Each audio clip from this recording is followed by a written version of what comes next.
American and Latino students at Berkeley, and it's very important for those of us affected by issues of colonialism and Islamophobia, so please give them a round of applause. Thank you. So good afternoon, assalamu alaikum. Thanks for the invitation to come and speak to you at UC Davis.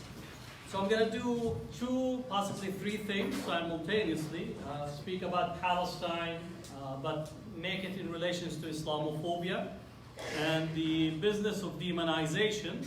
And then third, to speak about the campus aspect of it and the demonization of Palestinian students and those who are engaging on the work of Palestine. So those are the three threads that you're going to see in my talk today.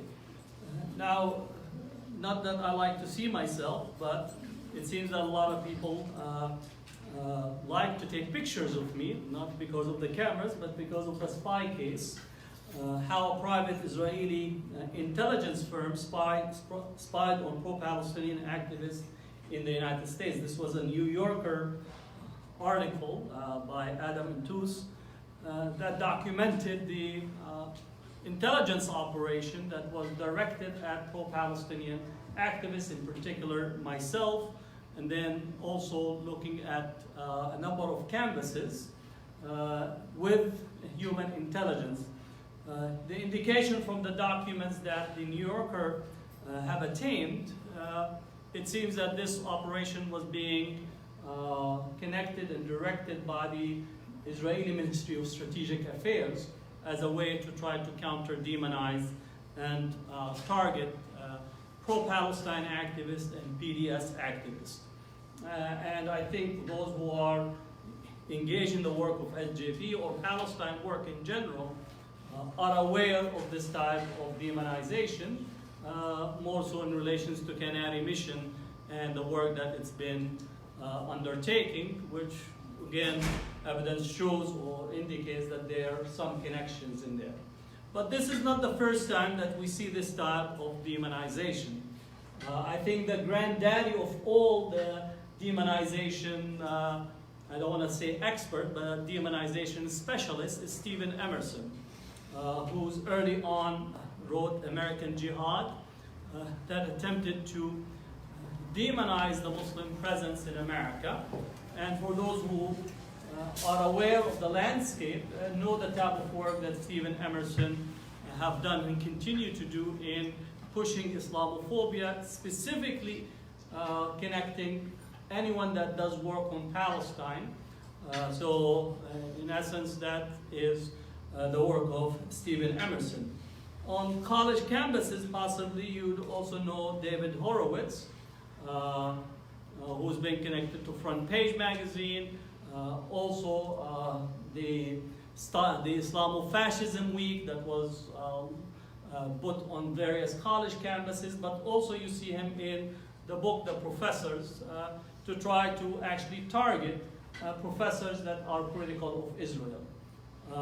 So again, this is a piece that you see it to demonize the college campuses, to demonize those individuals on college campuses that are critical not only of US policy but also Israel. So you lump them and you create almost a blacklist, even though for me using the term blacklist is problematic. We should call it whitelist, but again we're in a different epistemic where blackness is often associated with such endeavor. In order to understand Islamophobia in Palestine, we have to go to Daniel Pipes. And Daniel Pipes, in terms of his work, is a very important work in relations to pushing the demonization and Islamophobic discourse. Now, this was a speech that he gave on October 21st, 2001. He said, "I worry very much from the Jewish point of view that the presence and the increased stature and affluence and enfranchisement of American Muslims will present true dangers to American Jews." So again, if you just look at these operable words, the presence, meaning you being here, is constituted as a threat.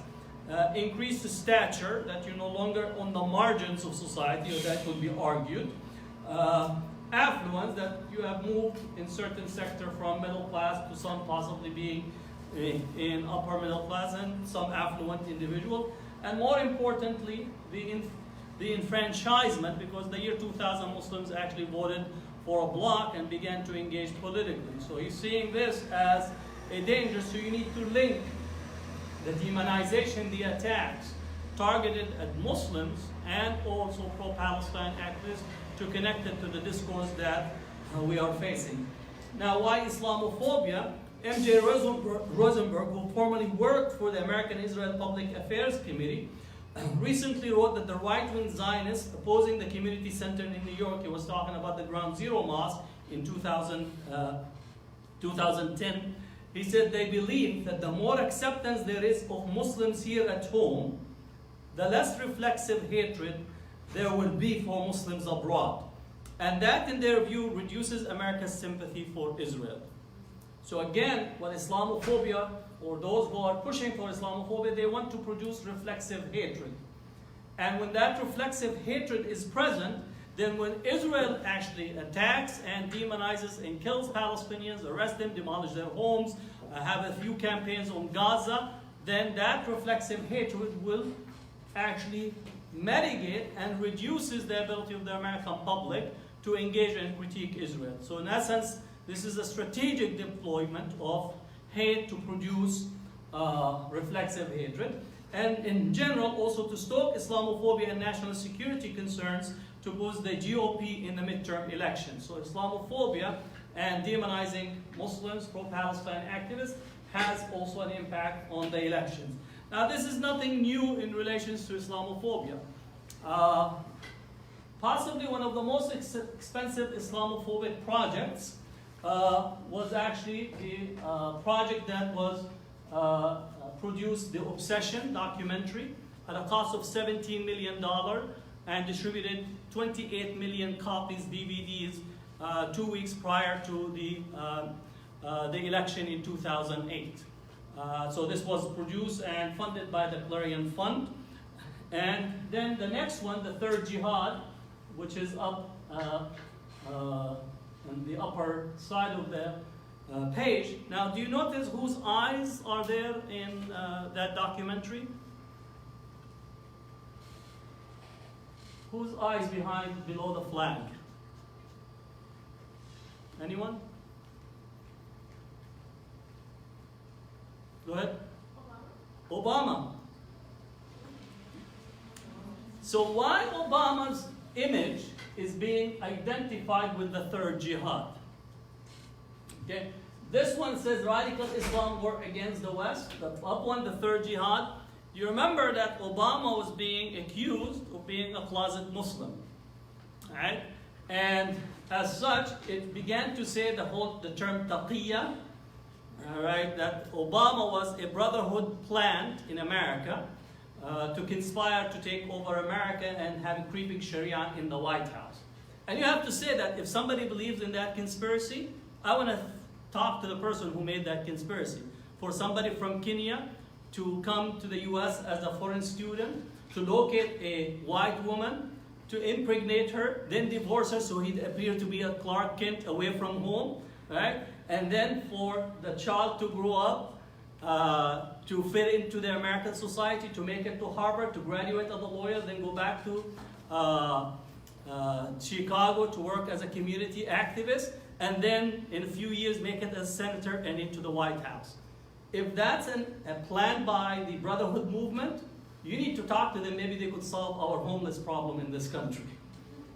But a large segment of the American public, again, bit on that framing because of deep-seated and work on stoking Islamophobic discourse. Now this was followed by framing again Obama as being the rise of the Muslim Brotherhood movement, and then also shaping him in this type of representation. You could say he looks good in the outfit, right? He might show up on Eid in that way, right? But it was strategic. I argue that people in the US wanted to use the N-word on Obama but they found comfort in using the M word on him as a signpost for the N word. So they stoked Islamophobic discourse as being part of unease and discomfort with the first African American making it to the White House. Now you might ask, what is the connection to Israel? And in this, we have to think of Israel in Cold War era and what is Israel's role in post-Cold War era. Israel's role during the Cold War, it was a strategic ally, regional power in the Middle East, protect Western interests in the region, especially oil as well as trade infrastructure, keep balance of power in the region, provide valuable intelligence in the region as well as globally, test and develop weapons. So that was Israel's role during the Cold War. But post-Cold War and the Iranian Revolution, Israel recast itself, its role to counter and prevent Islamic extremism and Arab nationalism. So we can actually see the literature that Israel produces that begins to shift from the PLO, from targeting PLO organization to begin to use Islamic terminology and opposing what they call is they are the frontline state in opposing and dealing with the rise of Islamic radicalism and extremism. It reasserts its strategic value in a unipolar world because the United States was the only superpower. So now Israel has to assert itself why Israel is important versus other countries to the United States. So it casts itself in that. Then begin to speak of a common interest with the West, we, and that's also you have to roll into it the whole discourse of clash of civilization of Huntington thesis. So again, Israel becomes really the go-to in relations to that discourse, provide training and know-how as subcontractor. So it's not surprising that most of our police departments nationally go to Israel to train, and therefore you actually become a subcontractor in a variety of areas, expand its foreign policy reach so as to become more viable to India, China, Sub-Saharan Africa, etc., and then become the go-to experts in countering Islamic ideologies and movements. So again, you could see that footprint throughout. One of the most widely used books post 9/11 is the Raphael Patai's book, The Arab Mind. That becomes a must-read for many of those who are engaged in any type of strategic thinking. And intelligence, I'll put intelligence between two parentheses, because any book that says the mind of any group of people is actually the examination should be the persons who actually framing that, their mind should be tested rather than the other way around. But again, this is the type of framing that we get in this notion. So who's producing Islamophobia in the United States? Pro-Israel activists have been the major contributors to the financing, production, distribution, and use of Islamophobia in the American context. Right? Period. While other forces are present and do employ Islamophobia in the United States, nevertheless, the pro-Israel activists have set up the structural backbone of the Islamophobia operations in the United States, which is how to keep U.S. unconditional support for Israel in a unipolar world.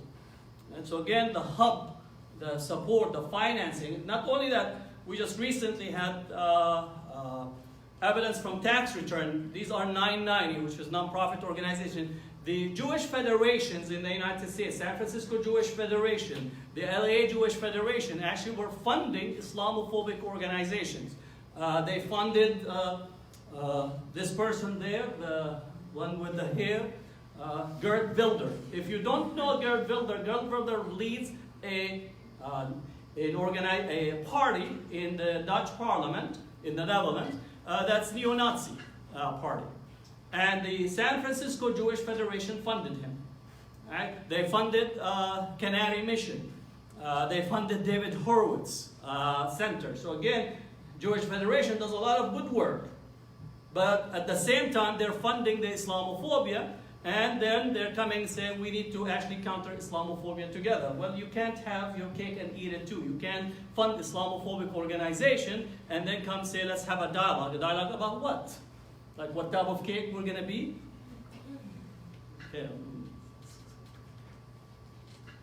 So, look at the organizations that pro-Israel institutions behind Islamophobia. every one of these organizations either is led by a major pro-Israel figure or is funded by a major institution within the American Jewish community.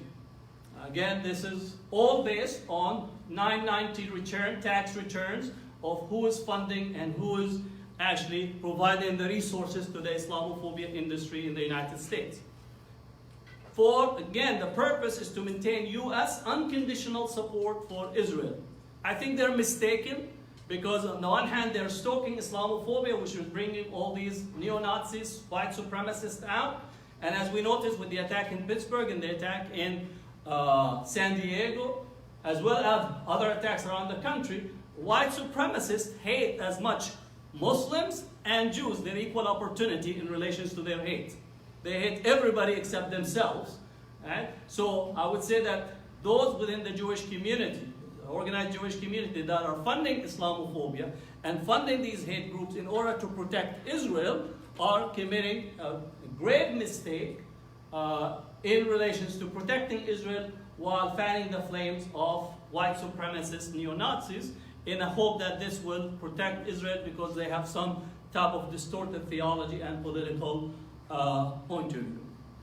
Again, pro-Israel institutions behind Islamophobia, you can go through the list, and each one of them is, again, contributing to the massive demonization of Muslims with a focus on the Palestinian dimension in it. So if you go through their pages, their websites, you could see that often the demonization is taking place relative to Israel and Palestine perspective. We also get into Mercer and Cambridge Analytica.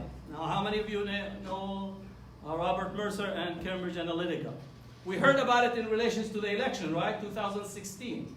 And also their engagement in the Brexit. So why would Robert Mercer engage in Cambridge Analytica as well as engaging in the funding of the infrastructure that looked at how to impact the elections? Also, Robert Mercer in the 2016 election sponsored the two most Islamophobic ads in the United States, which had on one having the France being represented as being taken over by ISIS, and then the Eiffel Tower being covered with the ISIS flag, and the Mona Lisa covered with a niqab. Right? So that was one of it. The other ad was replacing the Hollywood sign with an ISIS flag, and therefore it's welcome to the United States of ISIS. So those two ads at a cost of $2.5 million were Robert Mercer targeting specifically white voters that have uneasiness about Muslims and communities of color.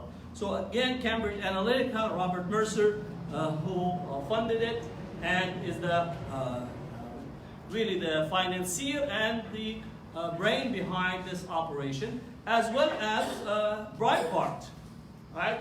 We think of Breitbart, we think of Stephen Bannon, but we don't actually go to step further. Why Robert Mercer is setting up Breitbart with his daughter Rebecca, which essentially becomes the hub of demonization of Muslims and demonization and pushing white nationalism and white racism in relation to the discourse. So you have to make those connections to understand what is taking place.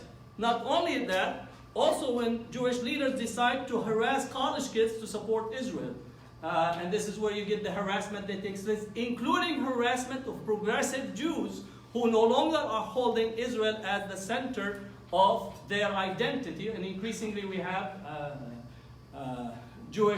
young Jewish kids that are actually having an alliance and solidarity with the Palestinians. I think the position of JVP, Jewish Voice for Peace, if not now and others, Break the Silence, all these are being targeted likewise by these campaigns. So it's actually, again, is targeting individuals that no longer are seeing Israel, support Israel right or wrong, but rather there is a shift that takes place. So in 2015, the Jewish community strategy shifted.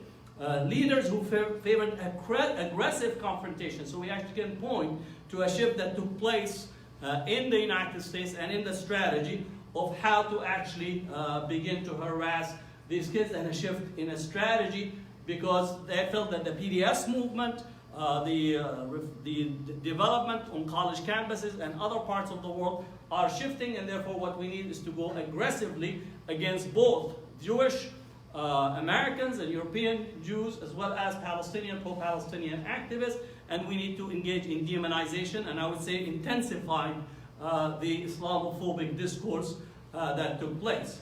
And again, an online blacklist called Canary Mission, which went live in 2015, targeted college students critical of Israel, professional pro-Israel operatives, posed online. As you also see some, if you watch the Al Jazeera documentary, you could see the connection here locally.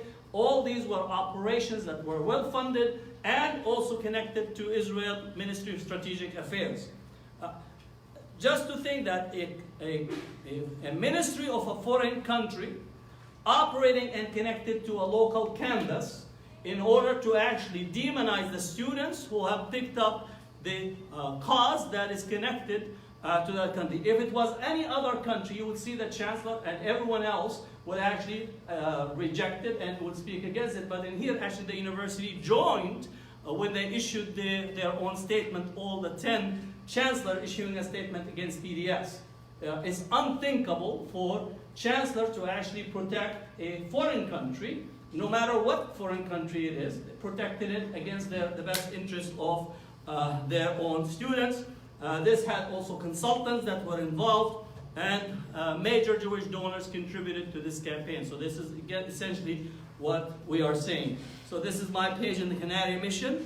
All right, so again, you're having an individual. Now, what I started with, the story from the New Yorker, the operation was $2.5 million to actually have an intelligence campaign, which also targeted my own street. So one morning in September, I get up and all the streets up and down, they had flyers of me and Rebecca from Jewish Voice for Peace calling us terrorists into my neighborhood. So you go up and down, meaning it's an operation that actually have resources and is committed. And that same day, they also did the same for Rebecca, who lives in New York.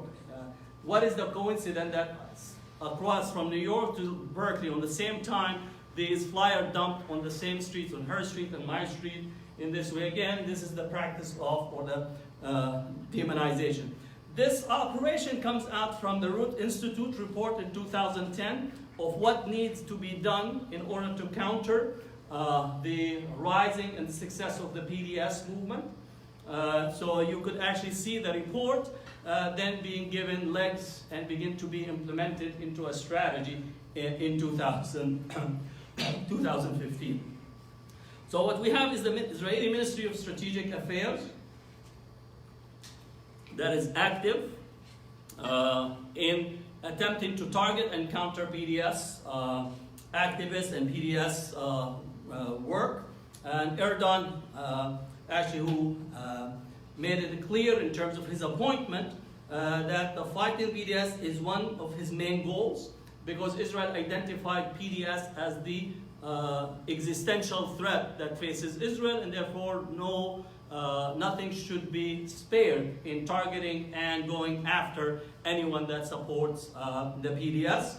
And the budget that was given is 25.7 million, but all indication that actually went up to 30 plus, aside from domestic contribution here inside the United States that also funded Islamophobia on the one hand, as well as the anti-PDS campaign. There was a Las Vegas summit that had both Sheldon Adelson and Haim Saban. Now, Sheldon Adelson is one of the major funder of the Republican political PACs, while Haim Saban is a major funder for the Democratic side of the political spectrum. This is not to problematize, quote, any Jewish contribution to the political process. Jews, like any other group in the United States, have the right to engage in the political process. But in here, both Sheldon Adelson and Haim Saban were targeting, again, a protection of Israel rather than thinking of what is the best interest of the Jewish American community, and therefore, on the one hand, partnering with Trump, who's been spouting racist, as well as giving a nod and a wink to the white supremacists and white nationalists, yet there is no critique as long as he delivers on some of his promises, whether it's to move the embassy to Jerusalem, the annexation of the Golan Heights, and all the other elements, including what is called the deal of the century. So the Las Vegas summit, again, brought all these funders and all these groups in order to actually strategize in terms of how to deal with the BDS movement. Now let me say the following. The success of the BDS movement is directly connected to, I would say, to Israeli policies. Israel attacks on Gaza that was witnessed by people globally is the direct or the direct result or the direct stimuli for the success of the BDS movement. Right? It's not actually the opposite. It's Israel's decision and insistence to use maximum violence against the Palestinians at a time where it no longer has the ability to control messaging, because messaging now is far more easier on social media and so on. So Israel was unable to control the messages, and therefore that is the direct result and the direct outcome of what took place. Second, the fact that the United States is engaged in the war in Iraq and Afghanistan opened a large number of questions and issues, and Israel is among one of those questions. There is nothing left to be taboo, and Israel no longer is a taboo subject of discussion, whether before the 2016 election, and I think for sure post-2016 election. The assumption in Israel is there is some type of a conspiracy that is taking place that is resulting in the success of the PDS. But again, their idea of conspiracy is there's some type of a Muslim convergence that is occurring between Muslims, communities in the West and the left, and therefore using the label of anti-Semitism is a way not to engage in the debate and the discussion. Nothing is taboo in the United States, and I think President Trump even hastened that discussion because nothing is left that could be seen to be left in the closet. All right, again, these are the direct consequences of the period that we are in. All right. So Canvas Pro-Israel Group monitored progressive Jewish students, so not only Palestinians or Muslims, and the breaking of the silence about this inside the Israel Rights Campaign to silence an anti-occupation group, so also focusing and targeting individuals that are working and exposing Israeli oppression. So for individuals that want to see the private Mossad, which is the side group, the whole report is available at the New Yorker. It gives us in detail what their strategy is.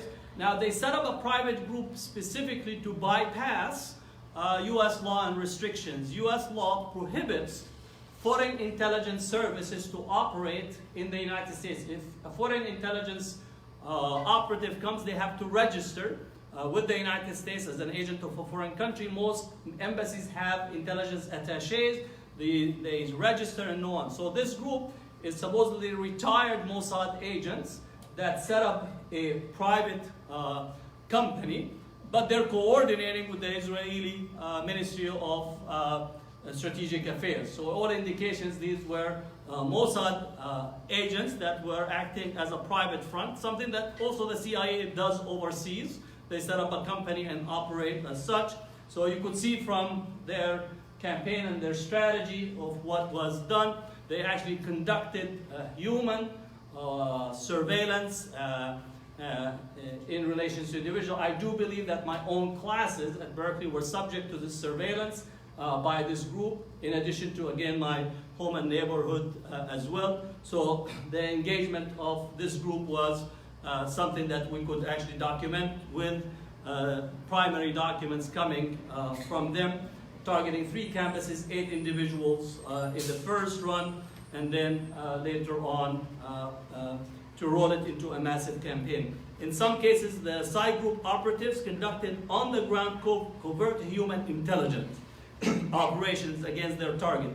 Israeli intelligence officials insist that they do not spy on Americans, a claim that is disputed by their US counterparts. Israeli officials said, however, that this prohibition does not apply to private companies, such as Psy Group, which use discharge Israeli Defense Forces soldiers and former members of elite intelligence units, rather than active duty members in operations targeting America. So this is actually something that to be aware of.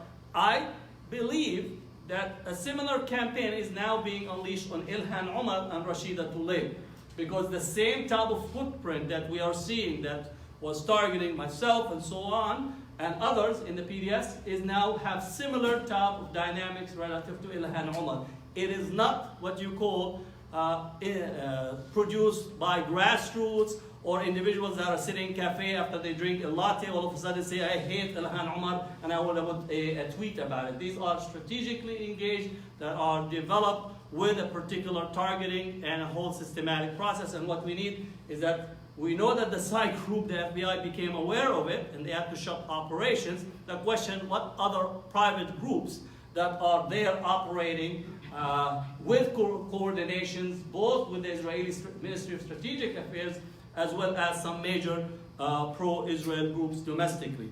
Now, the FBI actually investigated, or my theory is that the FBI began to get on their trail as they were investigating the Russian probe in relations to the elections, and most likely came across him, and they ended up actually shutting down the operation. So that's, again, some of the footprint that you are actually seeing relative to the intelligence. So now I'm going to shift to the university. The assumption that our universities are neutral is only an assumption that does not actually meet the scrutiny. Now, I don't know how many of you saw this. This is our 10 UC chancellors signing a letter and a statement against PDS that was published across all of the campus, and we received it all by email. So, does the university chancellor have the authority or the status to actually issue a statement against a tactic that is used by whether a student group or any movement in the United States? It's a non-violent boycott group. So in essence, the university chancellors are taking a position against boycott, divestment, and sanctions, something that, as we know from the Texas case, is constitutional. You have the constitutional right to actually engage in PDS. I also had my case against the state of Arizona. Likewise, the court have determined that we have the right to boycott, and the Kansas as well court. So the chancellor issuing this statement, meaning that they are deciding to line up with the position of the Ministry of Strategic Affairs in Israel. Now, individually, you could have your own position. Whether Chancellor so-and-so have his position, I oppose the PDS movement, they have. But now they're putting the letterhead of the university. They're speaking from their office on behalf of a foreign country. Right? That this is the status. Now, we already have some movement from various councils across the UC system that are opposing what the chancellors have done.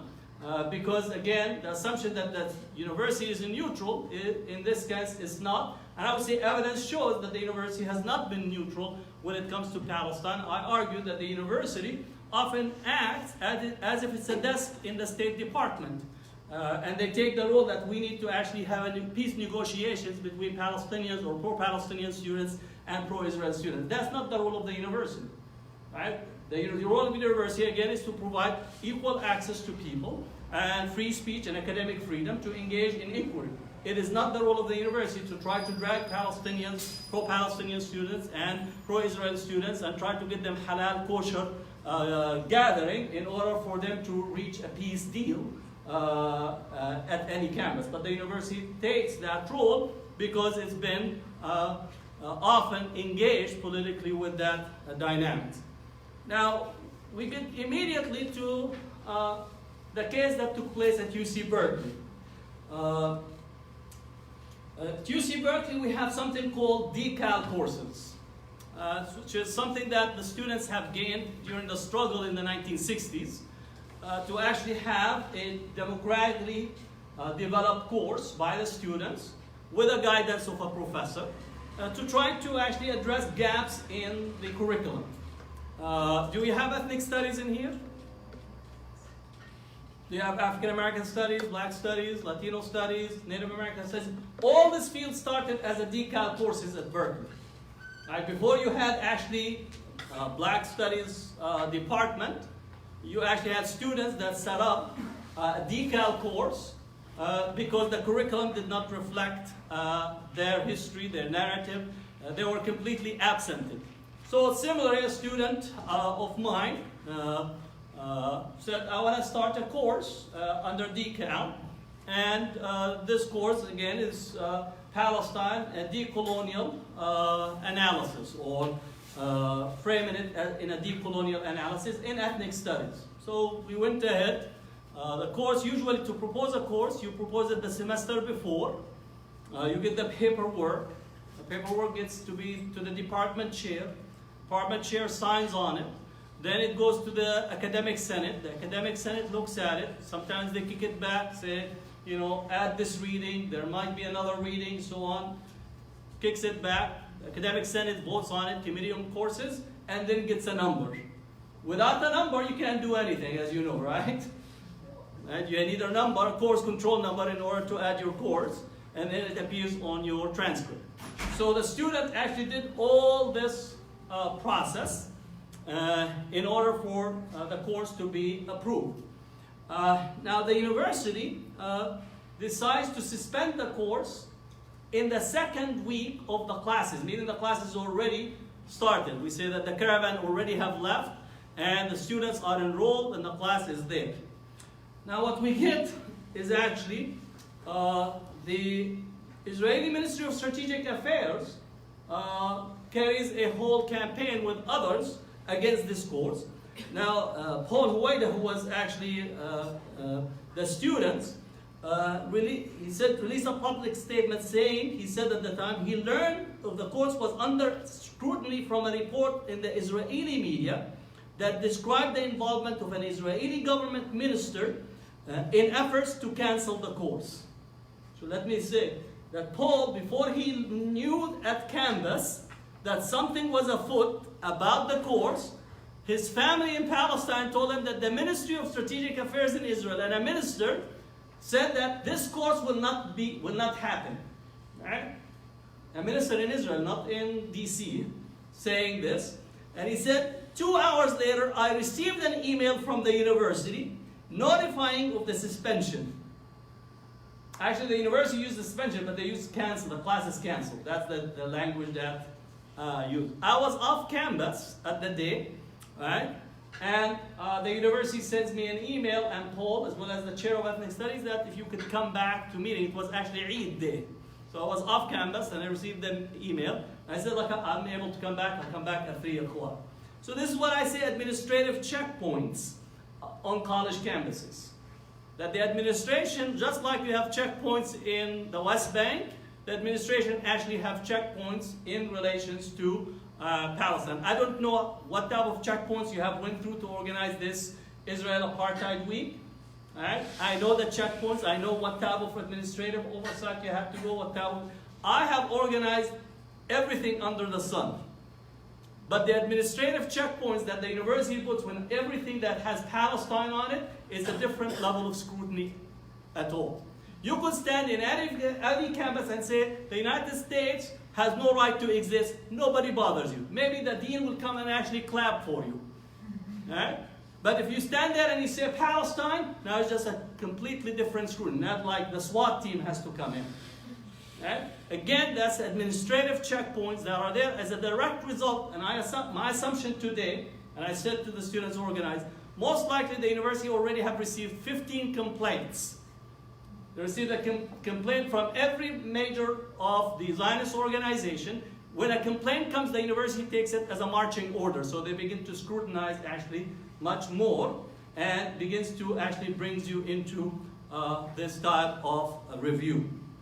Now look at the groups that actually put together this complaints. The first one, Academic Council for Israel. Academic Council for Israel. Again, what is a council or a group that is in a foreign country complaining to a university, UC Berkeley, in relation to a course taught by a student matriculating in its university and supervised by a faculty member, right? And then you have the list of groups and organizations is who's who in the major organization. Now, when I went to meet with the dean took this is the poster advertising the course, fall 2016, decal, Palestine, a settler colonial analysis. The dean said, this does not meet our academic requirement because it does not mention Israel. She did not even bother to actually read the actual poster, because if you look at the second and third map, it says Israel or Israeli right there. She did not even read yet the poster that she had on her desk, because she was actually giving us the statement from the letter of complaint from outside. As a dean, that's not your role, right? And your role is not to actually, they received the letter at 6 a.m. or there approximately, by 10 a.m. the class was canceled. Just in terms of, you receive a letter of complaint, and by 10 o'clock class is canceled, and I received the email from the dean at 11 o'clock asking for a meeting. And you can tell me what type of response that the university actually would take. So Paul said that the university said the following: Paul Hadwe did not comply with policies and procedures that govern the normal academic review and approval of proposed courses for the decal program. For student-led courses, said Dan Mogilov, the school's assistant vice chancellor. So basically they said that the student, Paul, did not actually adhere to policy. This is spin doctoring. Afterward, UC Berkeley reinstated student course on Palestine. After we went out of the meeting, and I asked her, is this meeting, do you see yourself stepping back and working back to actually reinstate the course? She said it will be almost impossible to do so. So we went out and actually began to organize because the administration has no right to cancel a course. The academic senate and the faculty has the ownership of the courses and the curriculum. The university has only supervisory role of contracts, making sure that the classroom is clean, that the technology works, all this, that's their role as administrator. They don't have the responsibility to do so. So we went back first to the department. The paperwork was correct. Went back to the academic senate. The academic senate was completely taken out of surprise. How do you cancel a course without actually asking us? Because the university administrator, the dean, the chancellor, if they want to cancel a course, they should send a letter to the committee on courses and the chair of the academic senate. They say, we have a problem with this course. Right? And again, there are problems that occur in courses, but you cannot cancel a course without investigation first, or without review. Right? And sometimes they actually send somebody to be observant in the course, like some of the courses. But none of that. So the curriculum of course, the committee on courses likewise complained and said this is not going to happen. The only other time in the history of UC Berkeley that the university canceled courses was during the US bombing of Cambodia, where the university was in upheaval, so the university asked the academic senate to cancel the courses toward the end and give the students the grade that they have. That's the only time in the history of UC Berkeley. Right? So again, they still blamed Paul, right, for what took place, but they had to reinstate the course, and then they said that course was reinstated after solving procedural issues. Revisions were made to the syllabus. Completely wrong. There was no change that was made to syllabus. There's one word change that took place, which instead of analysis, the course was renamed Palestine, a settler colonial inquiry from settler colonial to settler colonial analysis. That's the only change that took place just in the naming or the title, and that's it. I refused to sign the paperwork. They sent me the paperwork to actually re-sign a new paperwork. I said no. If the academic senate has approved it and the department have signed the paperwork, I will not. I can only write a letter to say that I stand by the course description and what I signed back in May of the previous semester, and I will not sign a new paper, because signing the new paper indicates that actually the procedure was wrong. There was nothing wrong with the procedure, it was the university, so I refused to sign a new paperwork. I say I'll stand, and I checked with the academic senate, and committee of courses say your signature from the previous still stand, and the course is approved as is. So there was no change in the syllabus, nothing whatsoever, but the university again continued to make a spin that they were actually overseeing, and the wrong or the mistake was actually the student was wrong. Then the dean was forced to adhere to policy, because she violated policy by canceling course. She said, I fully support and defend the principles and policies of our campus that protect the academic freedom of all members of our community, whether students, faculty, staff, or visitors, as well as shared governance of our campus by the administration and faculty. So this is the dean's letter. But we still demanded an apology for Paul, because Paul was actually thrown under the bus by the university. He said, I await an apology from Chancellor Dirks, and Dean Hesse explained why the university threw me under the bus and publicly blamed me without ever even contacting me. It seems that because I'm Palestinian, studying Palestine, I'm guilty until proven innocent. To defend the course, we had to mobilize an international outcry of scholars and students to stand up for academic freedom. This should never have happened. Okay? So we actually pursued it, and the dean had to issue an apology to Paul. Okay?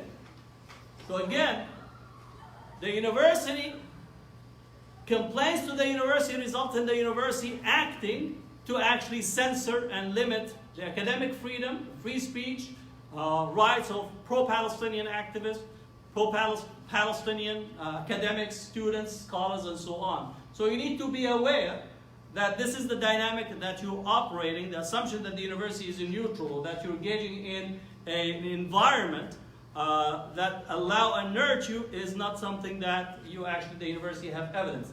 This also adds to the dimension on the whole notion of Islamophobia. I truly believe that the university have not yet begun to address Islamophobia. They are very good at putting a hijab woman on their advertisement and flyers. There's like, sometimes actually the women that they put, for me this was majorly insulting because I teach Islamophobia. They actually put a face of a woman that is a foreign student, for a visiting scholar, not even a student, on an advertisement and a promotion for admission. Right?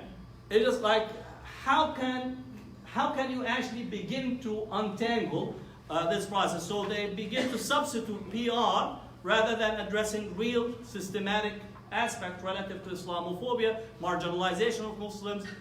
Constantly, if you look at all of the literature and the material that we are often, Muslims are only engaged either as a terrorist or as an apologetic discourse. There is nothing, a full spectrum of it. In most of our courses, literally time and time again, all what you read is the problematics about Islam and Muslims. Muslims are exceptionalized even in academic discourse, and the university is part and parcel. So you need to also connect, and I think part of that problem comes into the intersectionality between Islamophobia, Palestine, and the demonization process, that you're demonized, so you're never actually allowed to speak for yourself on an equal footing. So in essence, I tend to argue we are a citizen on probation. Meaning that your citizenship is unequal and you don't enjoy the same protection. You might be able to have the formative citizenship, yes, you have right to vote and so on, but in all other consideration, your citizenship is emptied of the meaning and values, right? And the university often participate in that process, and what you need is to challenge it. So I'm going to stop in here and take your questions, and hopefully we'll have a good discussion. Thank you.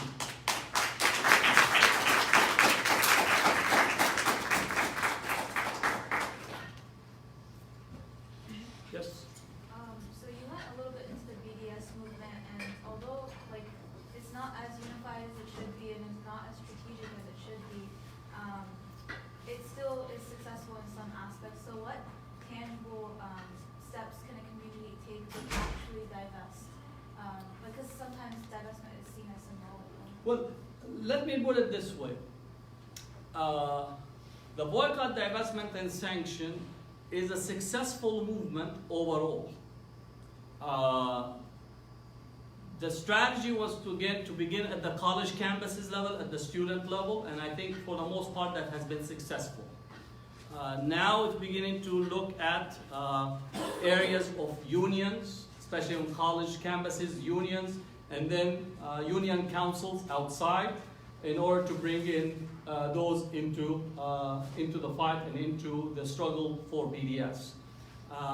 Then the next level would be to begin to have a localized dimension of policy making.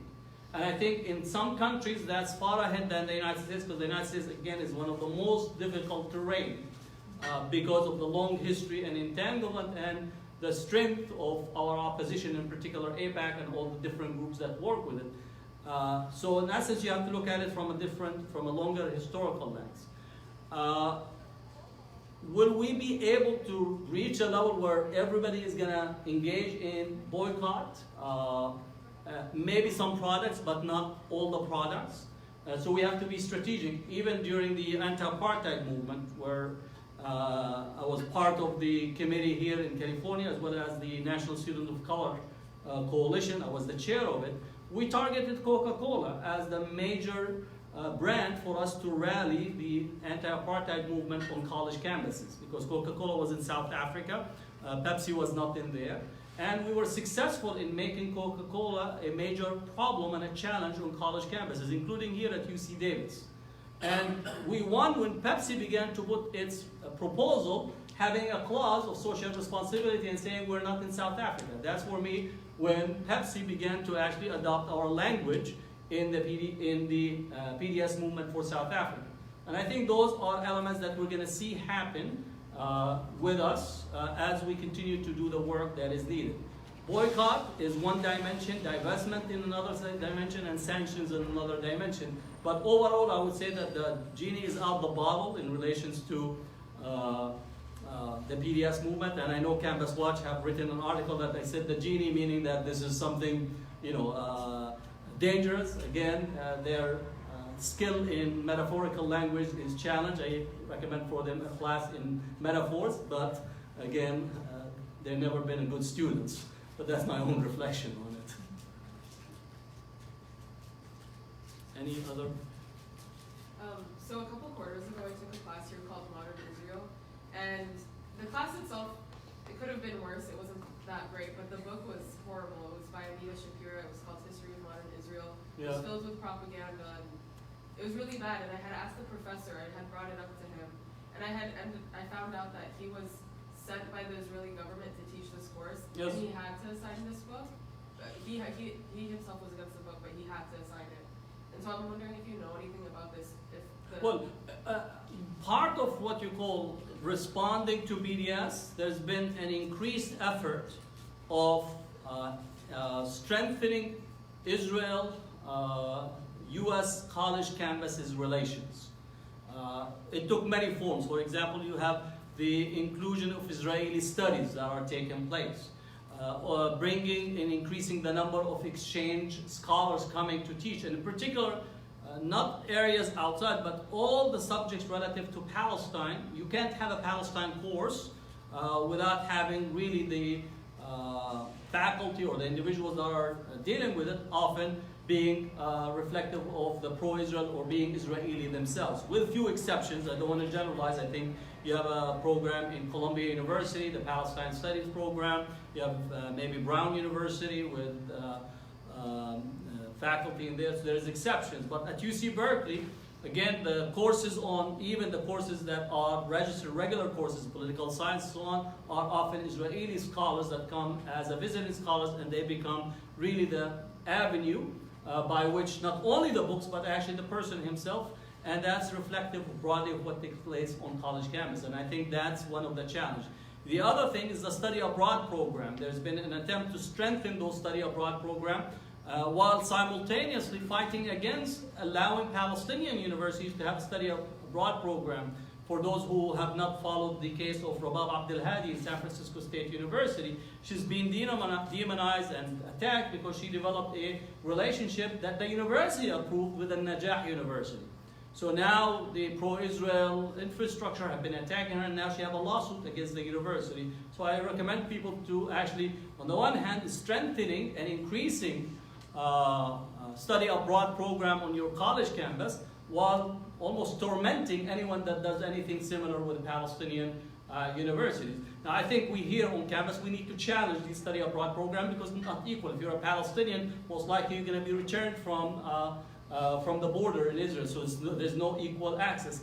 Aside from the problematic that you have a state now that officially does not belong to all its citizens, an official apartheid state by its own declaration, where the Prime Minister running says that Israel is not a state of all its citizens, it's a state of the Jewish people and it alone, meaning that it actually belongs to one segment of the society. 22 to 25% of the Israeli citizens who are Palestinians, Christians, and Muslims are not equal citizens. That's the exact definition of an apartheid state. And aside from the West Bank, we could talk about the West Bank, the Golan Heights, the Gaza, even if you take those, as Israel as itself, as a state, does not belong to its citizens. So the notion that you will get what you call the Zionist spokesperson, Israel is the only democracy in the Middle East. Yes, it's a democracy for the few at the expense of the many in relation to the Palestinians. Same way South Africa was a democracy under apartheid, and also during Jim Crow and before, the United States was a democracy. If you were white and property owner, it was a democracy. Women could not vote, black could not vote, Native American could not vote. So this, again, the language that they use in order is a silencing act. The only democracy in the world, and therefore you should not actually engage in further and begin to point at the contradictions that are deeply embedded in there. Any additional questions?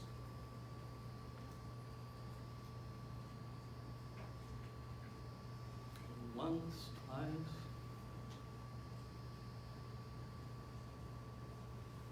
I guess, how have you seen blacklists like Demonization or surveillance affect like movements on college campuses? Well, on the one hand, I don't want to give them the pleasure to think that their strategy has succeeded. I think the pro-Palestine war has become far more assertive.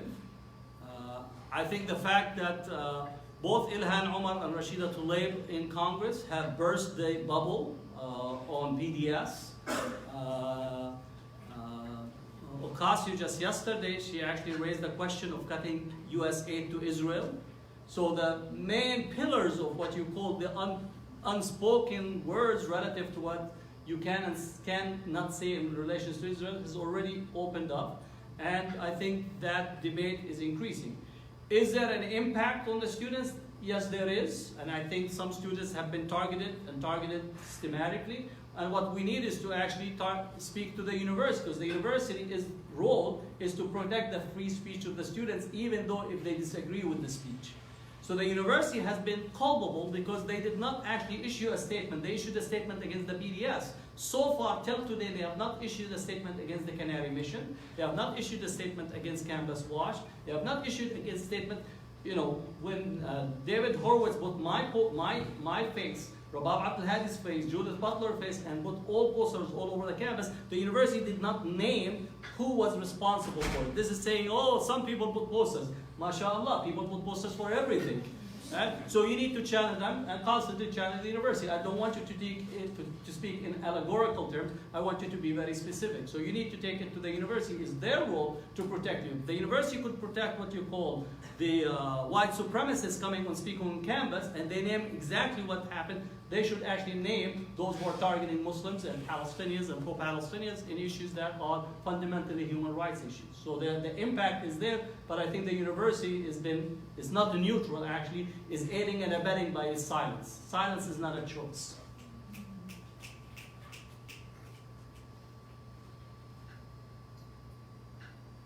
Any questions?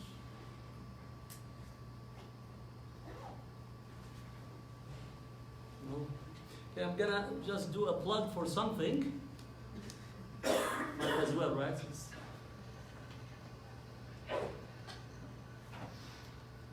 We just released a new report. This is Islamophobia in India, Stalking Bigotry. I run the Islamophobia Research and Documentation Project and Islamophobia Studies Center. So this is the first ever report on Islamophobia in India. So it's available to download at irdbproject.org. It's free, and you should actually look at it. Islamophobia in India is actually very, very problematic. I would say China is currently the worst, Myanmar, and then India. So those are, you have circumstances that are stoking Islamophobia and with all kinds of violent attacks against Muslims, the so-called love jihad, beef lynchings that takes place because somebody is accused of eating beef, and then the whole lynching mob descends upon them. So definitions of key terms. So this is the first ever on Islamophobia in India. So I encourage people to download it and access it and begin to use it in their work. Any other question? Okay, thank you.